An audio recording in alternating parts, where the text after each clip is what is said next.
Bonjour et bienvenue dans notre webinaire aujourd'hui sur l'immigration et les élections fédérales 2025. Quel cap pour le Canada? C'est un webinaire organisé par l'équipe de recherche sur l'immigration au Québec et ailleurs. Je m'appelle Adèle Garnier et je vais vous accueillir donc dans ce webinaire qui durera 1 heure et qui va se dérouler avec nos deux invités que je vais bientôt présenter, Charles Breton et Mireille Paquet. Je suis moi-même aussi une membre de l'équipe de recherche sur les migrations au Québec et ailleurs. Je suis professeure agrégée au département de géographie de l'Université Laval et directrice du Centre de recherche Culture, Arts, Société. Donc, je vais vous parler un tout petit peu de l'ERICA et de la façon dont le webinaire se déroulera. Et puis ensuite, je présenterai les invités, puis je leur poserai des questions, puis vous aurez l'opportunité de le faire aussi. Donc, cet événement est produit par l'ERICA. L'équipe de recherche au Québec sur l'immigration au Québec et ailleurs regroupe des chercheurs de plusieurs disciplines, dont la géographie, mais aussi la science politique, la sociologie et le travail social, par exemple. Et nous travaillons sur l'immigration et on essaye de faire émerger des nouvelles recherches sur l'immigration au Québec et dans le monde par le biais de cette approche interdisciplinaire. Donc, Maëlle Rouillet, qui est la coordinatrice de l'ERICA et qui est là aujourd'hui aussi, a posté toutes les informations sur nous et le site de l'ERICA dans le chat. Alors, le webinaire est enregistré, donc vous pourrez ensuite l'accéder sur diverses plateformes. Vous aurez accès à un lien puisque vous avez communiqué votre adresse courriel pour pouvoir le voir et le diffuser par après. Et puisque nous sommes en mode webinaire, votre confidentialité est protégée. Donc, n'ayez pas de souci avec ça. Puisque c'est en mode webinaire, ce qui va se passer, c'est que je vais d'abord poser des questions à nos panélistes et puis ensuite, vous allez pouvoir avoir vos questions que vous pouvez poser donc par la fonction questions et réponses ou Q&A en bas de votre écran. Et puis, nous allons recueillir les questions pendant qu'elles sont posées et nous les poserons après que j'ai posé mes questions aux panélistes, donc dans la deuxième partie de ce séminaire. Donc, maintenant, ce que je vais faire, c'est que je veux maintenant présenter les deux panélistes que nous accueillons aujourd'hui. Ils sont d'éminents panélistes pour nous parler d'un gros sujet, puisque nous avons eu l'élection fédérale cette semaine. Alors, Charles Breton, d'abord, qui est directeur du Centre d'excellence de la Fédération canadienne de l'Institut de recherche en politique publique. Ses recherches portent sur les politiques publiques en contexte fédéral et sur l'opinion publique. Il a notamment travaillé dans ses recherches sur le rôle de l'immigration dans l'identité nationale canadienne et puis aussi sur la question de l'opinion publique par rapport aux réfugiés syriens. Il a aussi été, dans une autre vie, il a été le directeur de l'équipe de recherche de la boussole électorale de Radio-Canada. Voici notre premier invité. Bonjour Charles. Bonjour, bonjour. Et notre deuxième invité, c'est Mireille Paquette. Mireille Paquette, professeure Mireille Paquette, est titulaire de la chaire de recherche sur l'immigration de l'Université Concordia et les politiques publiques de l'Université Concordia, pardon, et puis qui est aussi directrice de l'IRMS, qui est un institut de recherche sur migration et société. Elle se spécialise dans l'étude des politiques publiques en immigration, notamment l'émergence bureaucratique et la réalisation bureaucratique de ces politiques, le rôle de l'immigration et de l'innovation dans les politiques d'immigration. Et Mireille Paquette, bonjour, elle travaille aussi beaucoup sur le fédéralisme en immigration. Bonjour. Alors, elle est aussi directrice d'un nouveau réseau qu'il est important de mentionner, le RQ3I, le réseau québécois sur l'immigration, l'intégration et les relations interculturelles, qui a pour but de connecter justement les chercheurs en immigration et les acteurs de la politique publique au Québec. Je vais donc maintenant vous présenter ce webinaire. Donc, comme je l'ai dit, nous avons donc eu notre élection fédérale lundi. Nous avons donc maintenant un nouveau gouvernement qui est dirigé toujours par le Premier ministre Mark Carney, qui va donc bientôt constituer son nouveau gouvernement. Et la question vraiment, c'est comment est-ce que la question de l'immigration a été traitée pendant la campagne électorale, quelle a été sa place dans les plateformes des partis, qu'est-ce que l'immigration a joué finalement dans une campagne électorale très particulière, puisqu'elle a été marquée vraiment par la menace américaine, par la menace par rapport au Canada que beaucoup de Canadiens perçoivent comme menace de la part du gouvernement Trump aux États-Unis. Je devrais préciser ça parce que c'est un petit peu drastique comme vocabulaire. Et aussi, donc, qu'est-ce qui nous attend après les élections finalement? Vers où on s'en va?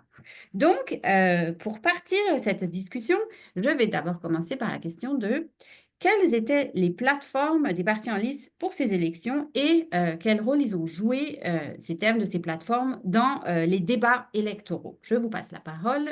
Peut-être Mireille d'abord. Oui, merci Adèle, c'est un plaisir de pouvoir être ici aujourd'hui. J'ai fait l'exercice de revoir les plateformes sur papier. C'est un projet j'ai un projet avec des collègues ici à l'Université Concordia où on retrace la question, le traitement de la question migratoire dans les plateformes et les documents de campagne électorale pour voir comment ça a évolué dans le temps. Donc, c'était un bon moment de refaire un peu ce travail-là. Et on sait bien entendu que ce qui est dans les plateformes, c'est pas toujours ce qui est dit dans les discours au courant de la campagne, à la fois dans les débats, à la fois lors des interventions médiatiques. Donc, il faut toujours prendre ça avec un grain de sel, mais la plateforme, elle demeure quand même un très bon indicateur à la fois de la position que le parti veut prendre, mais aussi du travail potentiel de courtage et de coalition interne à l'échelle du parti. Donc, comment les différents intérêts à l'intérieur d'un même parti sont arrivés à une position consensuelle qui permettait là, de regrouper une diversité de positions. Puis, on le voit, je pense, dans ces plateformes-là. Donc, je vais m'arrêter aux trois partis là, les plus importants dans cette élection-là. Donc, le Parti libéral, le Parti conservateur et le Bloc. Je laisserai de côté le NPD, les Verts et tout ça parce qu'on va manquer de temps sinon. Mais une des choses qui était particulièrement intéressante en comparant les plateformes de ces trois partis-là lors de cette élection-là, c'est que pour une première fois, je pense, dans l'époque ou dans la politique plus contemporaine post-guerre là, au Canada, on voyait trois partis qui s'entendaient sur le fait qu'il y avait trop d'immigration et qu'il fallait diminuer les seuils. Il y avait différentes propositions sur la façon d'arriver à ce que certains appelaient un recalibrage des seuils ou des arrivées en immigration, mais rarement est-ce qu'on a vu des partis, surtout le Parti libéral du Canada, proposer ça de façon aussi explicite dans une campagne. Et là, on le voyait, il y avait au point de vue des libérales l'idée de revenir à des niveaux durables de croissance au niveau de l'immigration et au niveau de la population, et aussi l'idée de continuer à croître avec vraiment un agenda vers attirer les meilleurs. Du côté des conservateurs, il y avait l'idée de recentrer la question des seuils d'immigration sur l'idée de la croissance de la population et de ne pas d'essayer de limiter cette croissance exponentielle-là. Et il y avait aussi, bien sûr, l'idée chez les conservateurs de rejeter l'espèce de chimère qui est l'initiative du siècle en disant que, bon, pour les libéraux, il y avait vraiment un enjeu là. Et bien sûr, pour le Bloc, il y avait aussi cette idée-là de diminuer là, vers la capacité d'accueil du Québec. Euh, il y avait aussi, je pense, ce qui était intéressant, c'est qu'au niveau à la fois du Parti libéral et du Parti conservateur, de façon différente, ce diagnostic-là d'un système brisé. Chez les conservateurs, c'était très, très fort. On utilisait le langage, comme c'était partout, là, le terme de la décennie perdue des libéraux, mais cette idée d'une perte de contrôle, d'un système d'immigration hors de contrôle avec des thématiques autour de la question de la criminalité, l'idée qu'on n'arrive pas à on n'arrive pas à faire sortir les gens ou à déporter les gens assez rapidement, on n'arrive pas à traiter les faux dossiers rapidement et le système a un enjeu d'intégrité. Donc, on le voyait vraiment là, mais on le voyait aussi chez les libéraux. Donc, cette idée-là, peut-être pas avec l'idée d'une décennie perdue, mais vraiment la thématique de du retour à la normalité avec aussi la thématique du délai des traitements, la question de créer un système plus rapide afin d'assurer son intégrité et aussi vraiment la question de la sécurité frontalière qui était très saillante pour les libéraux alors que par le passé, ça n'a pas toujours été dans les débats. Des petites choses aussi au-delà de ça. Je pense que c'est important de noter que malgré ces deux innovations-là ou ces deux nouveautés-là, les plateformes étaient quand même très, très stéréotypées par rapport aux façons dont les partis ont pris des positions en matière d'immigration. Donc, tu sais, chez les libéraux, la plateforme était vraiment une espèce de liste d'épicerie où on avait, oui, la question de la reconnaissance des acquis, oui, la question des relations fédérales-provinciales, oui, la question de l'immigration francophone en milieu minoritaire et tout ça. Donc, tu sais, toutes les positions traditionnelles du gouvernement, du Parti libéral étaient là. Au niveau des conservateurs, il y avait plus il y avait plus de positions qui étaient peut-être moins consensuelles et traditionnelles. Il y avait aussi une proposition que je tiens à soulever parce qu'elle était intéressante et on l'a rarement entendue. Dans la plateforme de M. Poilievre, on proposait de donner un droit aux syndicats en matière d'immigration temporaire, où les syndicats auraient un droit de regard sur l'émission de permis en matière d'immigration temporaire. Et ça, ben, je veux dire, c'est intéressant parce que ça reflète bien sûr la tentative de M. Poilievre et de son parti d'aller vers les syndicats et vers tout ce qui est la question des travailleurs, mais ça n'a jamais été présenté dans des cercles de politique publique plus généraux, plus mainstream, disons, au Canada. Et sinon, il y avait vraiment toute la question de la criminalité qui était très présente au sein de la plateforme. De la plateforme conservatrice. Et ça, c'est quand même un déplacement parce que par le passé, la question pour les conservateurs, c'était vraiment celle de l'intégrité du système d'immigration et celle de ne pas avoir des gens qui dépassaient leur rang dans la file. Donc, l'idée de traiter les gens dans un ordre bien établi et l'idée de ne pas permettre à des faux réfugiés ou des faux immigrants de pouvoir entrer. Mais là, vraiment, on ajoutait cette thématique-là de la criminalité qui était nouvelle. Et ben, j'ajouterais que pour le Bloc, c'était très centré sur des positions plus traditionnelles avec l'idée de donner au Québec le plus de voix au chapitre en matière d'immigration, l'idée de aussi, bien sûr, compenser le Québec pour les demandeurs d'asile, mais aussi, il y avait toute une proposition pour créer des pouvoirs d'urgence au gouvernement fédéral pour l'innovation en cas de crise migratoire. Donc, ça, c'était aussi une nouveauté. Mais sinon, je dirais vraiment que ces plateformes-là impliquaient, comme je le disais, un peu d'éléments nouveaux, mais d'un autre côté, étaient extrêmement stéréotypés de ces positions-là.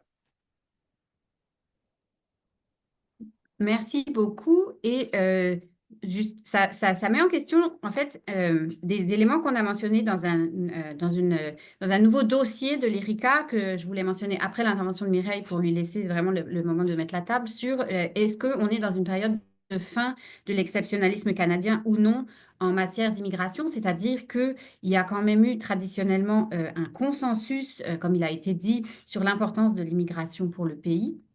Et là, si j'ai bien compris, c'est beaucoup, eh bien oui, on s'en distancie avec cette vision de l'immigration durable, mais il y a quand même des éléments qui restent. Donc, on serait peut-être avec une certaine rupture et une certaine continuité dans un contexte où la question, c'est quand même, est-ce que ce sont des choses qui ont mobilisé l'opinion publique ou non pendant la campagne finalement? Donc là, peut-être je vais passer la parole à Charles pour vous poser la question justement de cette question. On est quand même dans une Mhm. période où peut-être que l'opinion publique a joué un rôle pour la redéfinition de ses priorités, mais qu'en est-il de la période de la campagne?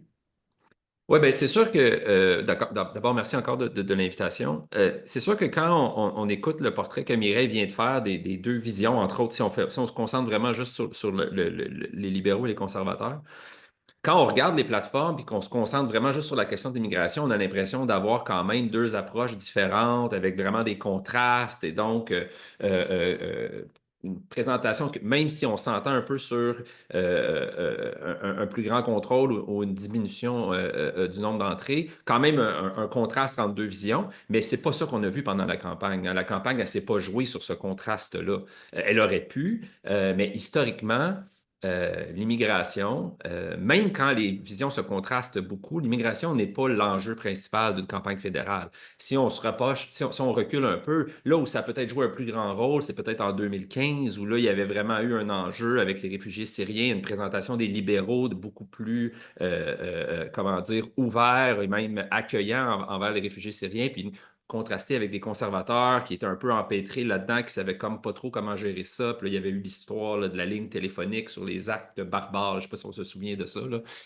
Mais donc là, il y avait comme vraiment plus un contraste entre les deux visions qui était, sans être central à la campagne de 2015, quand même plus important, alors que cette fois-ci, ce n'était pas du tout le cas. C'était intéressant parce que même dans la présentation que faisaient les conservateurs de cette décennie perdue, comme Mireille l'a dit, euh, l'idée ici, c'est toujours le problème, on dirait que c'était vraiment l'idée de capacité. C'est-à-dire que le problème, c'est pas qu'il y a trop d'immigrants, c'est juste qu'on n'avait pas pensé à notre affaire et qu'on n'était pas capable on n'avait pas la capacité de les accueillir. Donc, c'est comme un problème de deuxième ordre, si on veut, pour les conservateurs. C'est-à-dire que de la façon dont ils le présentaient, c'est-à-dire qu'ils n'étaient pas contre plus d'immigrants, c'est juste qu'on n'avait pas la capacité de les accueillir, on n'avait pas. Bon, on pourra en parler après ça de si c'est vraiment ça l'enjeu ou pas. Mais je pense que même dans la tête, entre autres au Canada anglais, même dans la tête de plusieurs électeurs, c'était la notion de logement, de services sociaux, de cette capacité-là. Et donc, l'immigration venait comme un peu en second plan, tout en étant lié avec ça. Mais c'est clair que ça, et même ça, même cette idée-là de capacité, c'était pas l'enjeu principal de la campagne. Là, je veux dire, tout le monde l'a lu, tout le monde l'a suivi. L'enjeu principal de la campagne, c'est qui est-ce qui allait être le meilleur pour gérer la question Trump.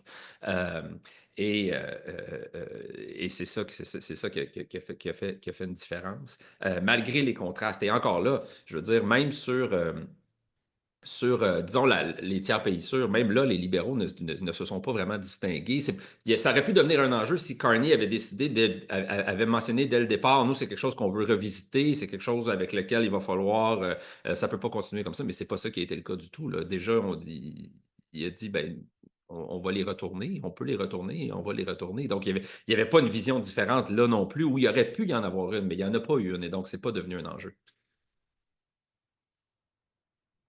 Merci beaucoup, Charles. Mireille, est-ce que vous voulez ajouter quelque chose? Mais je suis absolument d'accord avec ce que mon collègue vient de dire. J'ajouterais que, bien entendu, il n'y avait aucune façon dont l'immigration pouvait devenir la question de l'urne en raison de la situation avec les États-Unis. Mais j'ajouterais quand même qu'il y a aussi eu beaucoup de décisions préemptives, si je peux me permettre l'expression, de la part du gouvernement libéral juste avant la campagne, qui ont aussi permis, je pense, à M. Carney de surfer un peu sur le fait que, hey, on a déjà réglé, on a déjà commencé à toucher ou à tenter de régler certains des enjeux qui étaient soulevés par les conservateurs.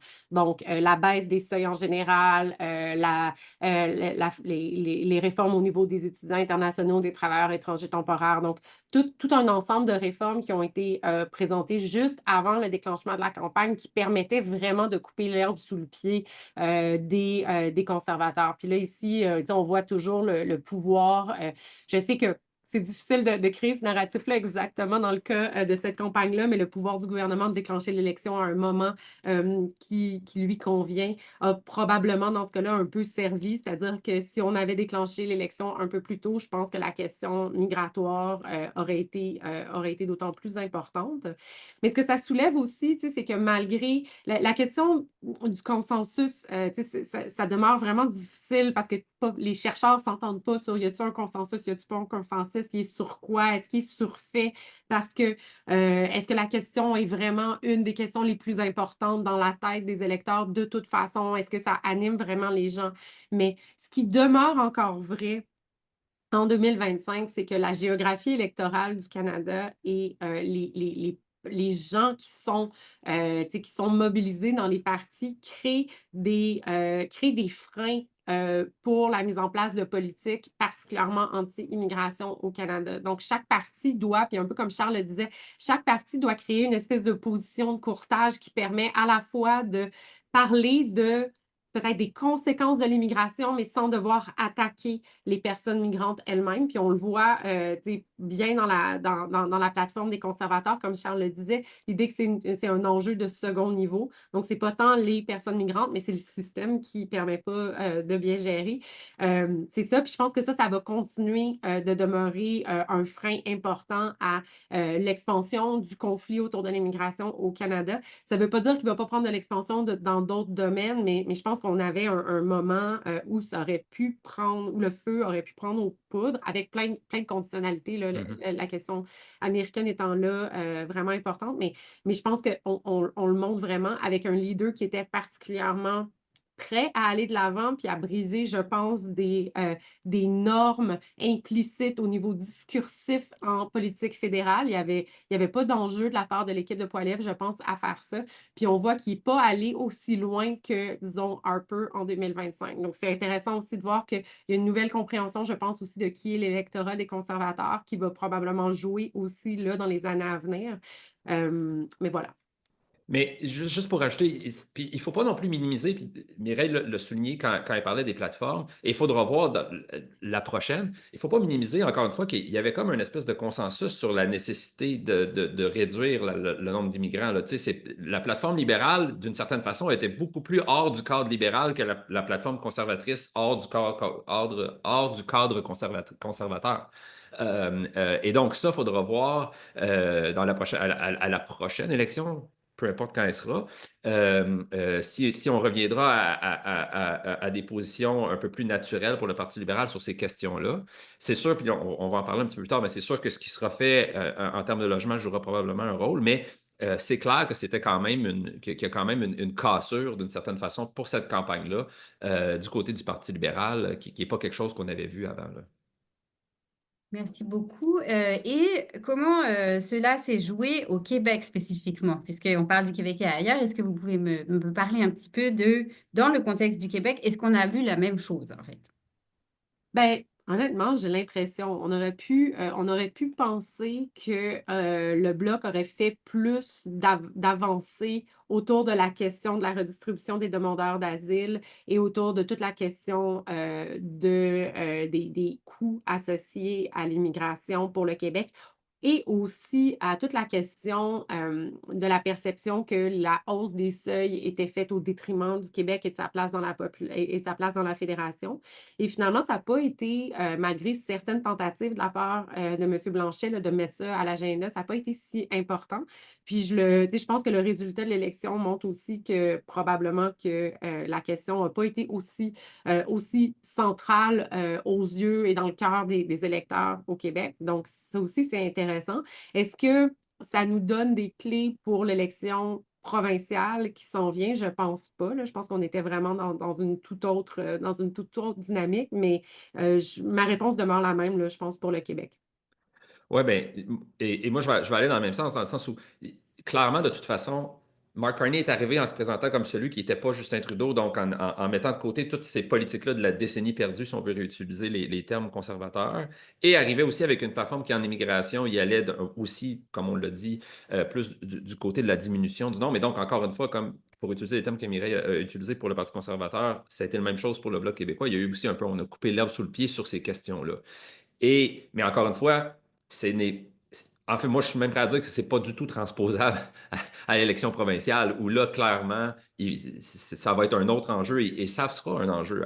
On peut voir à chaque élection provinciale, il va y avoir un débat sur le nombre. Il y a déjà, chaque parti va arriver avec un chiffre, puis on va passer 2, 3 jours de campagne sur le chiffre de chaque parti du nombre d'immigrants que le Québec devrait recevoir.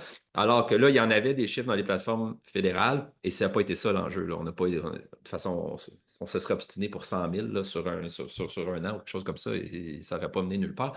Mais ça va jouer un rôle plus grand dans l'élection québécoise que ça a été le cas pour le Québec dans cette élection fédérale.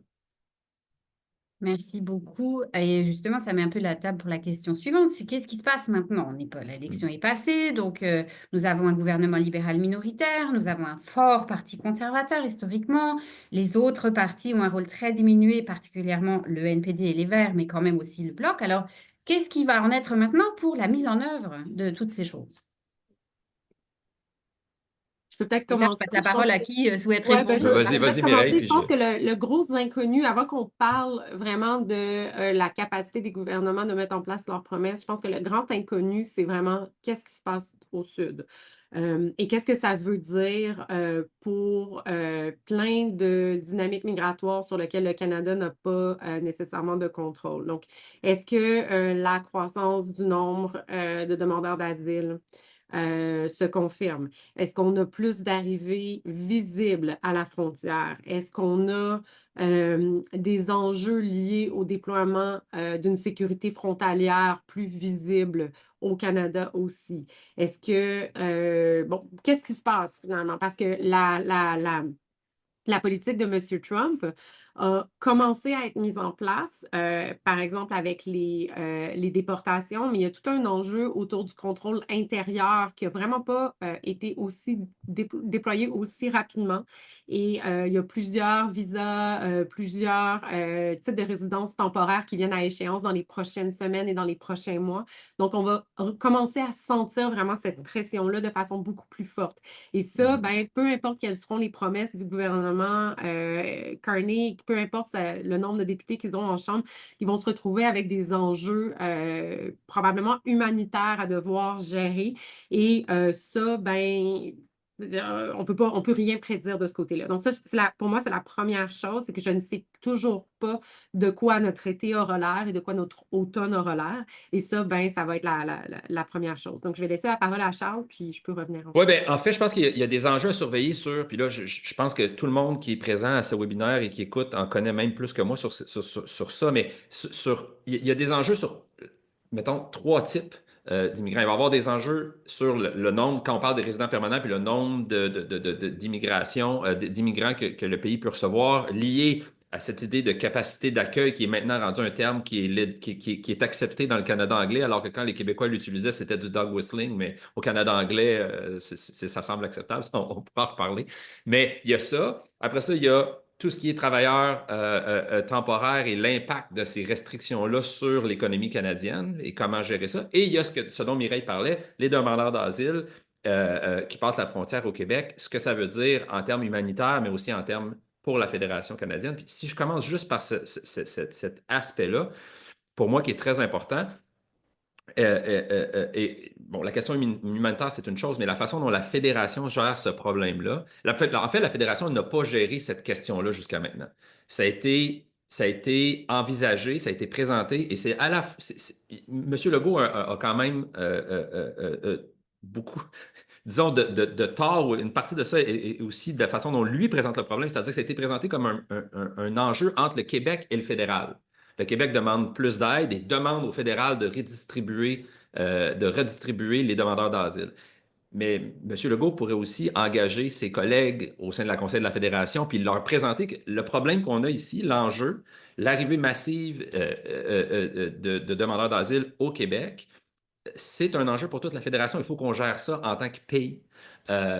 Et ça, ce travail-là, il pourrait le faire. Donc, comment le pays gère cet enjeu-là? On l'a vu là, rapidement quand le gouvernement fédéral a essayé d'engager cette discussion-là. Daniel Smith en Alberta, Tim Houston en Nouvelle-Écosse. Rapidement, tout le monde s'est braqué. On ne se fera pas imposer rien. Il va falloir l'avoir, cette discussion-là.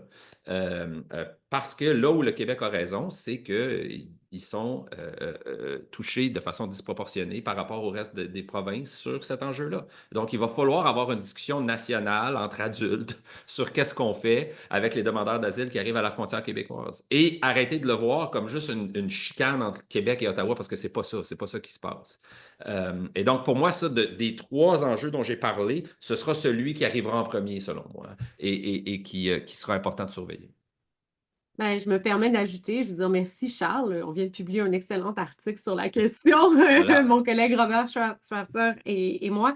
Mais je suis absolument d'accord et ça vient avec, je pense, toute une discussion autour de si le modèle canadien, puis encore là, j'aime pas beaucoup ce terme-là, mais si, disons, la façon de gérer l'immigration doit être revue. Ça va aussi impliquer potentiellement des nouvelles modalités de consultation et de concertation à l'échelle intergouvernementale qui dépassent la question des demandeurs d'asile. Donc, je pense que les provinces ont... Oh, on a perdu Charles.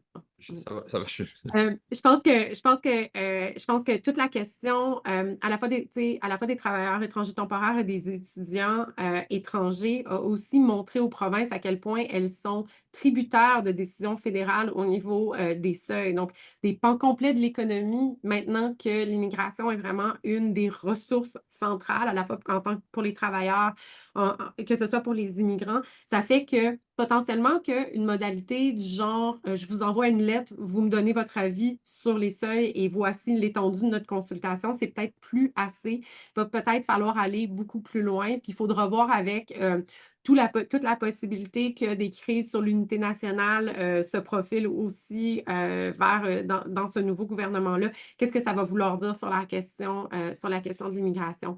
Moi, j'aimerais ça ajouter une autre chose que je vois vraiment comme un enjeu pour aller de l'avant, c'est celui de la question de l'administration du système d'immigration. Le Parti libéral en a parlé dans sa plateforme de façon explicite. Le Parti conservateur en a parlé un petit peu, mais d'une façon peut-être un petit peu moins, un petit peu plus codée. Mais la question des délais de traitement, la question de l'incapacité d'émettre des décisions rapidement, puisque ça veut dire à la fois pour la possibilité d'aller chercher les meilleurs, qu'on soit d'accord ou pas avec ça, mais ce que ça veut aussi dire au niveau de l'intégrité du système, ça va être un enjeu considérable. Il y a eu des coupes au gouvernement, il y a eu des coupes au ministère de l'Immigration juste avant l'élection, et la situation budgétaire ne laisse pas croire qu'il va nécessairement avoir des réembauches, mais toute cette question-là va devenir, à mon avis, de plus en plus saillante aussi avec la question de la croissance du nombre de demandeurs d'asile, alors que la Commission a déjà des délais considérables. Donc ça, je pense que ça devient un enjeu à la fois qui va qui va entrer donc qui va être interrelié avec toute la question de la modernisation de la fonction publique, la lutte au déficit, l'harmonisation puis l'optimisation des dépenses et tout ça, par rapport à un ministère qui a vraiment pris de l'importance et du volume en général sous le dernier gouvernement. Puis c'est pas juste à cause d'une espèce de dérive administrative, c'est parce que ça devient un ministère où on traite des milliers de demandes. Et donc, il va aussi falloir regarder ça, mais ça va probablement être à la fois compliqué à expliquer de la part, parce que des fois, c'est pas très excitant à parler de ça, mais ça pourrait avoir un effet parce que ça a aussi, juste pour terminer sur ça, ça a aussi un effet sur des dynamiques intergouvernementales. Le Québec et le gouvernement fédéral, depuis 4 ans maintenant, se chicanent à savoir c'est de la faute à qui les délais. C'est de la faute aux deux. Mais il y a d'autres provinces aussi qui, maintenant que le gouvernement a baissé le nombre de programmes de sièges dans le programme des candidats des provinces, vont devoir attendre vont devoir attendre qu'Ottawa donne des décisions, émette des décisions sur des dossiers d'immigration. Puis alors qu'il y a eu des baisses au niveau d'immigration temporaire, au niveau des étudiants étrangers, tout ça va devenir vraiment des enjeux qui risquent de toucher beaucoup les provinces. Merci beaucoup. Est-ce que, Charles, vous vouliez rebondir sur ce Non, point? en fait, la seule chose que j'allais rajouter, qui, moi, en tant que personne qui a travaillé beaucoup sur l'opinion publique, la chose qui va être pour moi très intéressante à suivre, c'est vraiment voir, entre autres dans le Canada anglais, l'opinion publique envers l'immigration qui, au cours des trois dernières années, a effacé, là, disons, plus plus d'une décennie là, de stabilité envers une vision positive de l'immigration. En fait, si on pose une question sur est-ce qu'il y a trop d'immigrants au Canada, la réponse était non pendant plusieurs années. Et là, au cours des 2, 3 dernières années, il y a eu un renversement de situation assez drastique, comme on en voit peu en opinion publique. Les gens ont tendance à penser qu'en opinion publique, tout bouge rapidement. C'est vrai pour les intentions de vote, mais sur des questions comme celle-là, souvent, ça prend 10 ans avant que les choses changent beaucoup. Et là, en l'espace de 2, 3 ans, on a effacé on est revenu à des niveaux, là, si on veut, d'opposition à l'immigration similaires à ce qu'il y avait dans les années 70, début des années 80. Et donc, voir à quel point est-ce que ça revient ou pas. On en est maintenant à un moment où, si on regarde par province, le Québec est la province qui est le plus positive envers l'immigration. Je veux dire, on a eu tendance, surtout dans le Canada anglais, à exagérer l'opposition à l'immigration au Québec. Et donc, il y a ça. Mais maintenant, avec les mouvements de l'opinion publique qu'on a vus dans le Canada anglais, le Québec est maintenant rendu la province, selon certaines mesures, la plus accueillante envers l'immigration au niveau de l'opinion publique. Et donc, voir Encore une fois, les gens qui regardent ces questions-là disent, bon, ben, c'est encore une fois à cause du logement, c'est à cause du poids sur les services sociaux que cette immigration-là a amené. Et une fois qu'on a recalibré ça, peut-être que l'opinion publique va revenir positive. Et donc, il faut voir. Et c'est ça qui sera intéressant à suivre pour moi, entre autres, dans les années à venir. C'est-à-dire, est-ce que oui, il y aura un renversement de situation ou si la situation dans laquelle on est présentement, c'est quelque chose qui va perdurer à travers les années, même si au niveau des politiques publiques, on pose des gestes pour améliorer l'accès au logement, par exemple, dans les grandes villes là, comme Toronto, Vancouver. Une pression qu'on sent ici au Québec, mais pas au même niveau qu'elle est ressentie dans le reste du pays.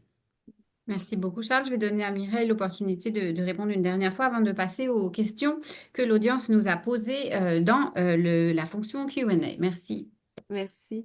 Je voulais juste faire un saut sur ce que Charles vient de dire, parce que moi, une des questions que j'ai, puis là, je vais être un petit peu plus dans l'exploration plus générale, mais c'est la question de qu'est-ce qui arrive avec les perdants de cette élection-là. Parce que un des résultats, c'est vraiment c'est un pays polarisé, là. On peut pas le nier, là.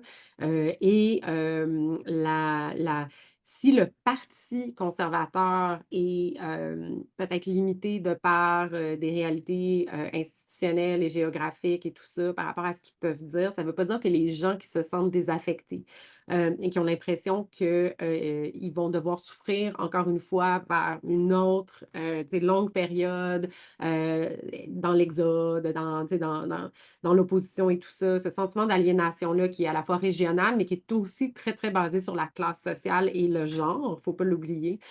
Comment il s'exprime ce sentiment-là? Puis est-ce que justement, il peut se retourner vers l'immigration? Parce qu'au-delà des partis politiques, il y a plein d'autres acteurs qui sont intéressés à mobiliser les gens sur les médias sociaux, dans plein d'espaces. Puis je veux dire, on n'a pas de preuve de ça, mais il semble bien évident qu'il y a aussi une partie de la mise à l'agenda, même de la question du logement, ce couplage-là vers entre l'immigration et le logement et ou la compétition par les services, elle vient des partis, mais elle vient aussi d'entrepreneurs d'idées qui dépassent la question électorale, qui dépassent la politique officielle. Donc, les gens qui se sentent désaffectés à la sortie de ce scrutin-là et de cette élection-là, est-ce qu'ils deviennent des cibles pour certains entrepreneurs d'idées? Puis est-ce que la question de l'immigration devient centrale dans ce marché d'idées-là et tout ça au Canada anglais? Puis qu'est-ce que ça veut dire plus largement pour l'opinion publique? Moi, c'est quelque chose qui m'inquiète parce que c'est quelque chose qu'on a vu d'une certaine façon au Québec avec un pan de l'électorat qui s'est senti désaffecté, un peu exclu des espaces de pouvoir et tout, et qui a permis à des voix, pas nécessairement en politique électorale, mais dans les médias, des éditorialistes ou des leaders d'idées, de vraiment contribuer à réorganiser certaines, pas l'ensemble de l'opinion publique, parce que comme Charles le disait, il y a des tendances, mais qui a quand même permis de normaliser des voix, normaliser des idées et tout ça. Et face à une polarisation aussi importante à la sortie de cette élection-là, moi, je me demande vraiment de quoi ça va avoir l'air. Et comme le Canada anglais en particulier a accès à des voix qui viennent du Sud, à d'autres types d'entrepreneurs d'idées aussi, ben, qu'est-ce que ça va vouloir dire? Donc, je peux rien, c'est plus ce qui me garde éveillée la nuit, mais je pense qu'on peut pas sous-estimer ça. Puis ça va poser des questions ça va créer des défis pour le gouvernement qui va devoir gérer plusieurs dossiers en position minoritaire, mais en plus potentiellement avec des nouveaux types d'opposition aux politiques d'immigration qu'on avait moins tendance à entendre avec une nouvelle distribution des idées, tout ça. Donc ça, peut-être qu'on s'en reparle dans 2 ans, voir de quoi ça a l'air, mais voilà. Merci beaucoup, Mireille. Oui, ça va sans doute nous garder éveillés la nuit pour un moment si on voit les tendances mondiales aussi sur la question. Je vais passer maintenant aux questions du public et notamment, je vais d'abord revenir à des enjeux de la campagne puisque j'ai des questions du public là-dessus. J'ai une première question qui est posée en fait aux deux intervenants, c'est que pensez-vous de la suggestion du Bloc de créer un ministère des frontières sous prétexte, entre autres, de mieux superviser le travail de l'Agence des services frontaliers? Puis, je veux dire, ça se place dans ce contexte où on a une augmentation des demandeurs d'asile à la frontière, par exemple. Je ne sais pas si quelqu'un de vous deux veut répondre à cette question. Ben ouais, je peux. Tu sais, je pense que c'est intéressant comme question parce que les observateurs en général considèrent que l'Agence des services frontaliers manque de transparence. Donc ça, je pense que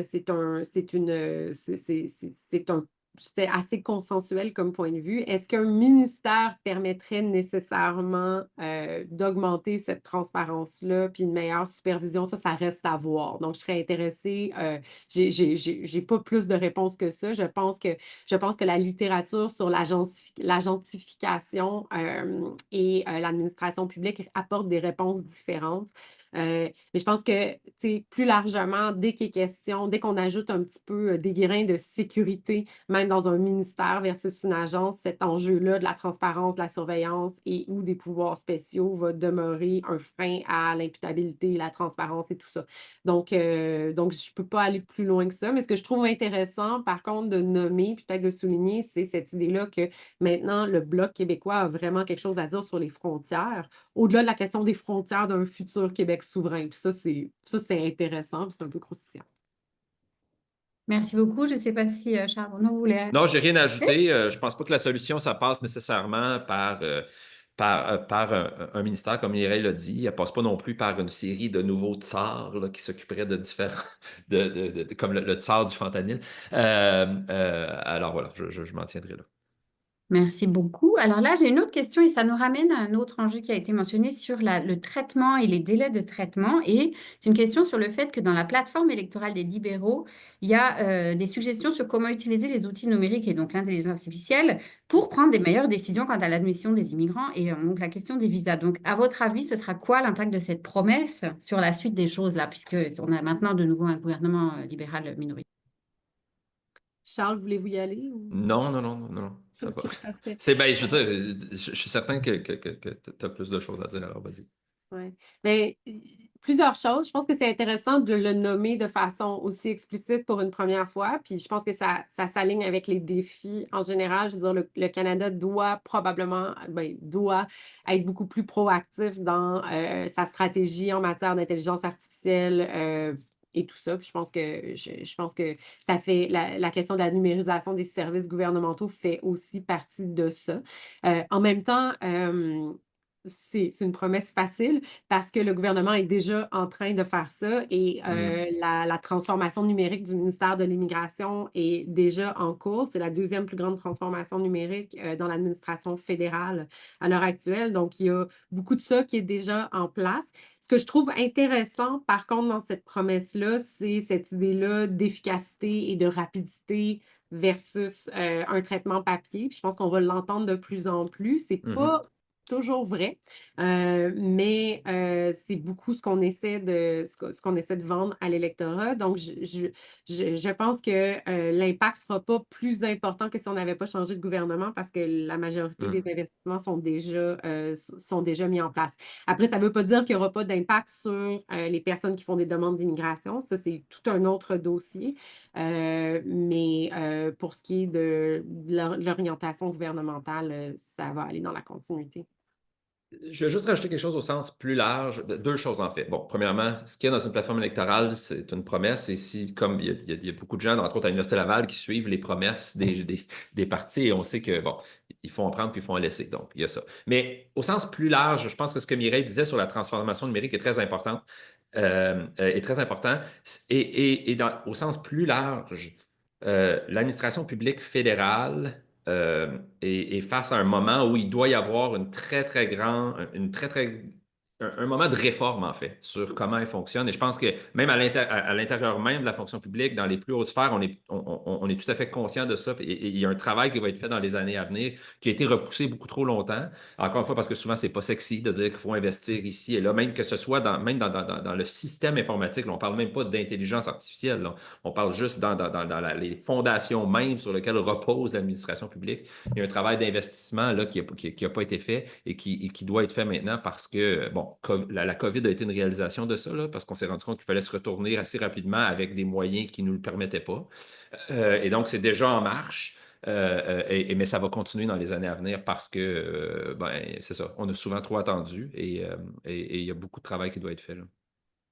Merci beaucoup.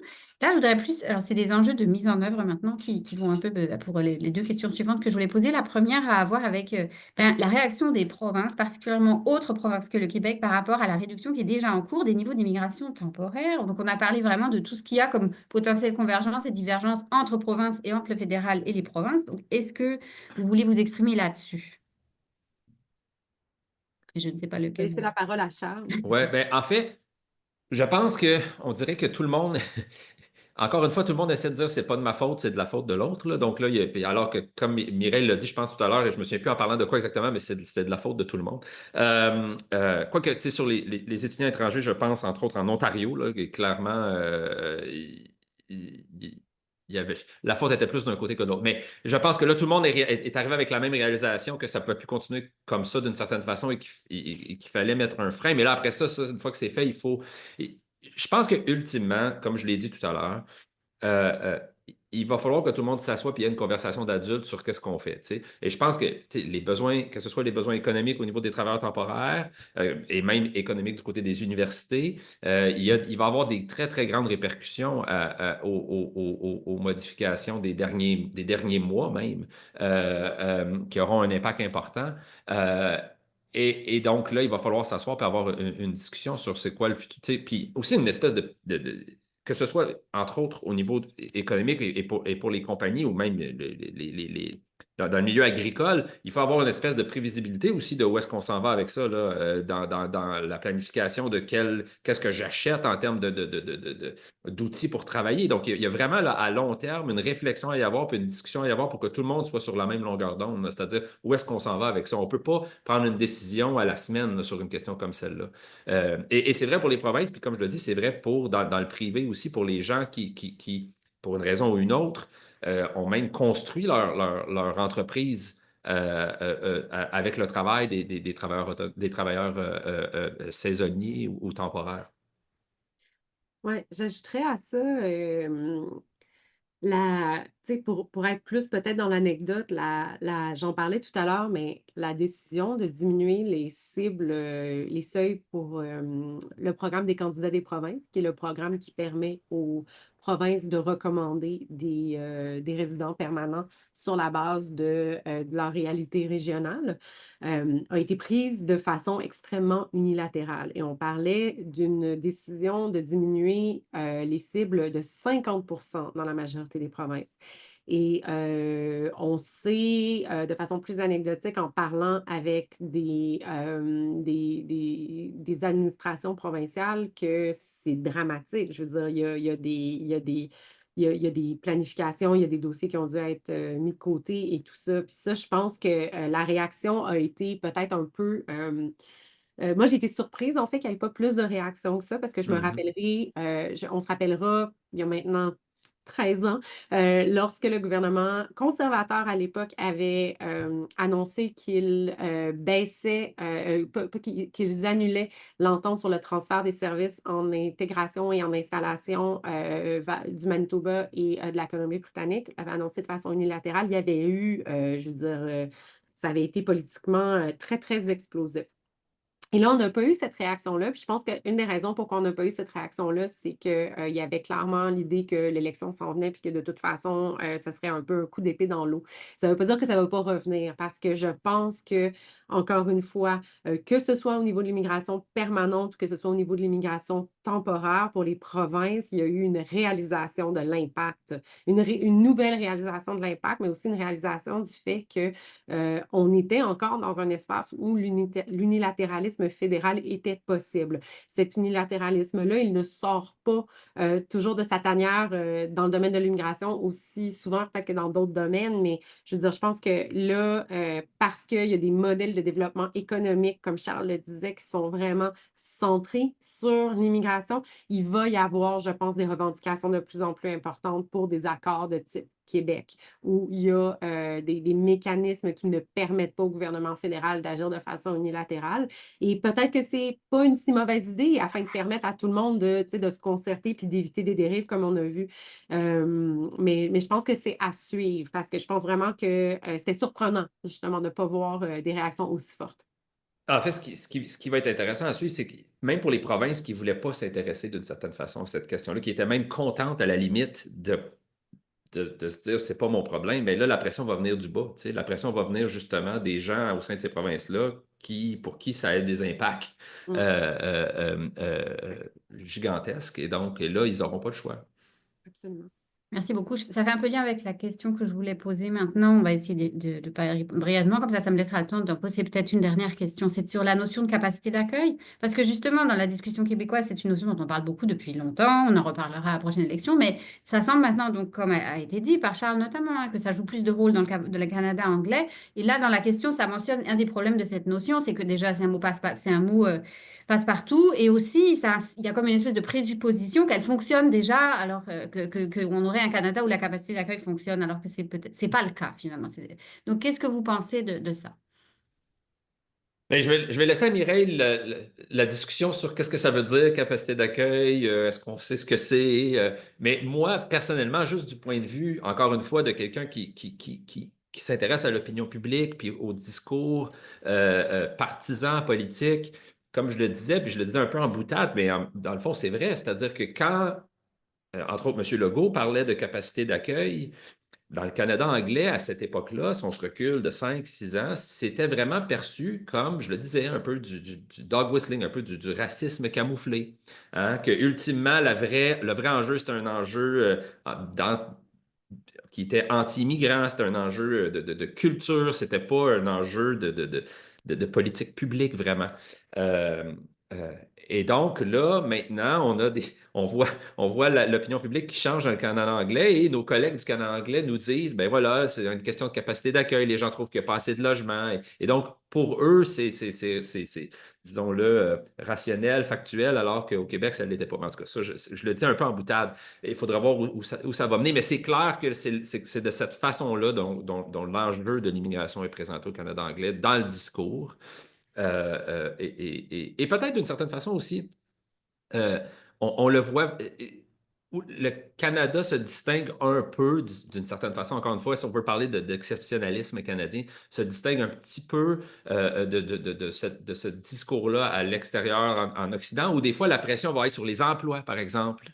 C'est pas du tout de ça dont il est question au Canada anglais. C'est pas je peux pas me trouver d'emploi parce qu'il y a trop d'immigrants. C'est pas je peux pas me trouver de logement parce qu'il y a trop d'immigrants. Alors, voir comment ça évolue, ça sera intéressant à suivre. J'ai juste ajouté à ça la chose qui est super intéressante autour. Je ne veux pas recommencer le débat, là, c'est quoi la capacité d'accueil? On ne sait pas, personne ne le sait. Bon, Ouais.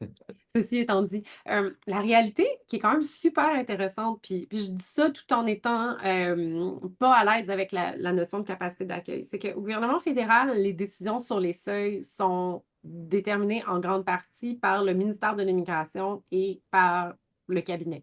Mais ce n'est pas un travail interministériel.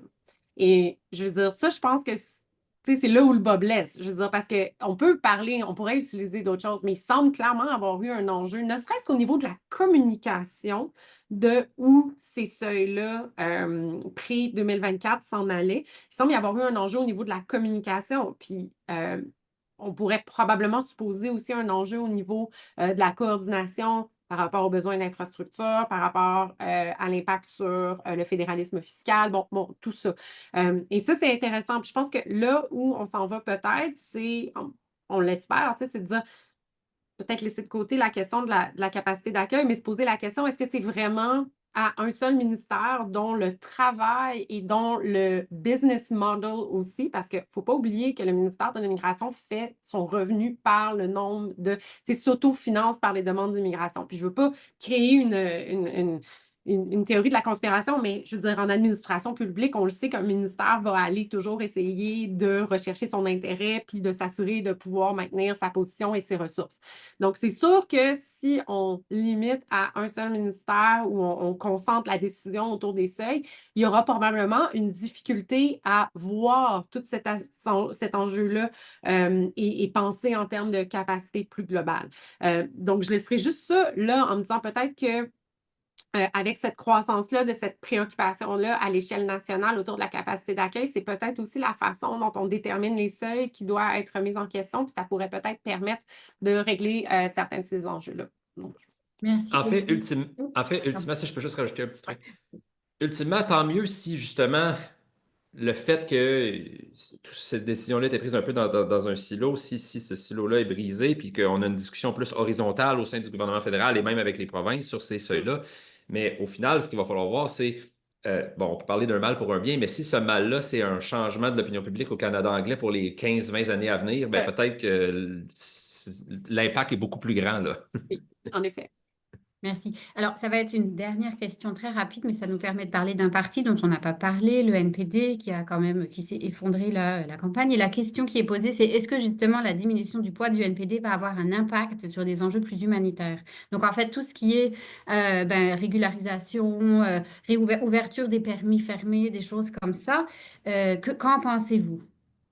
On va finir là-dessus parce que je me dis que ils avaient quand même Mhm. une vision assez différente des autres partis en immigration là pour cette campagne-là. Ben, c'est vraiment une bonne question. Puis c'est une question à laquelle je ne saurais répondre et une question à laquelle je souhaiterais maintenant inviter des étudiants à la maîtrise à venir travailler avec moi pour qu'on essaye de mesurer et d'essayer de considérer ça a été quoi l'impact d'un parti comme le NPD sur la position des autres partis. Parce que dans notre système politique, un parti comme le NPD, malheureusement, très rarement a un effet sur la direction des politiques, malgré ce qu'ils disent. On pourra en débattre là, par rapport au système Mhm. de soins dentaires. Mais c'est sûr que l'effondrement pourra avoir comme conséquence de limiter la mise à l'agenda et à l'ordre à l'ordre du jour discursif, du moins, là, de ces questions-là. Mais d'un autre côté, c'est intéressant de noter que les partis de gauche au Canada en général ont des positions très ouvertes à l'immigration humanitaire et tout ça, mais ont tellement des grosses plateformes et promettent tellement, que ces positions-là tendent à aussi à être complètement diluées et ne pas apparaître comme des enjeux centraux. Donc, je m'arrêterai là. Honnêtement, je ne le sais pas. C'est une très bonne question. Ben, en fait, bon, ben, premièrement, je veux dire, le NPD n'a pas le monopole de la vertu, là, mais premièrement. Deuxièmement, en fait, c'est qu'on ne les a pas entendus là-dessus. Tu sais, il aurait pu aussi décider de se rendre compte, bon, on a fait plein de choses en politique sociale dans notre accord avec les libéraux, et donc on va pivoter, puis on va se rendre compte que, bon, ça, on l'a fait, et que pour cette campagne-là, on va parler plus d'immigration, puis on va se présenter justement en contradiction des deux autres partis. Mais c'est pas ça qui. Peut-être que dans la plateforme, c'était là, puis comme Mireille a dit, il y a souvent tellement de choses dans ces plateformes-là qu'on l'a perdu, mais c'est pas le message qu'on a entendu du NPD. En fait, je ne sais pas trop c'est quoi le message du NPD qu'on a entendu pendant la campagne parce qu'on ne les a pas entendus tant que ça, mais il aurait pu décider justement de la jouer, cette carte-là, ou même dans le futur, de la jouer, cette carte-là, si on voit un changement du Parti libéral, entre autres, sur cette question-là. Alors, il faudra voir s'ils décideront de la jouer puis de se distinguer de cette façon-là, mais c'est pas ça qu'ils ont fait dans la campagne qui vient de se terminer. Merci beaucoup. Ce sera de grandes questions à suivre puisque justement nous avons un gouvernement minoritaire. Ils vont forcément être obligés de coopérer avec quelqu'un. Donc on va voir avec qui et comment. Sur ces grandes questions d'immigration qui ont peut-être moins mobilisé la population pendant la campagne, mais clairement ça va être un enjeu de mise en œuvre de politique quoi qu'il en soit pour les prochaines années. Donc merci chaleureusement à nos deux invités, Charles Breton et Mireille Paquette. Merci beaucoup pour toutes vos questions. Il y en a certaines que j'ai malheureusement pas pu poser. Donc moi je m'appelle Adèle Garnier, puis je suis membre de l'ERICA comme Mireille et on est très content toujours d'avoir des invités comme Charles Breton à nos commentaires. Merci au public. La conférence sera disponible en captation donc sur nos plateformes très bientôt. Donc soyez à l'affût pour pouvoir la réécouter et la diffuser. Et aussi, je vous invite à souscrire si vous ne l'avez pas encore fait à notre infolettre de l'ERICA sur notre plateforme. Et je vous remercie beaucoup et à un prochain événement. Au revoir. Merci beaucoup. Merci.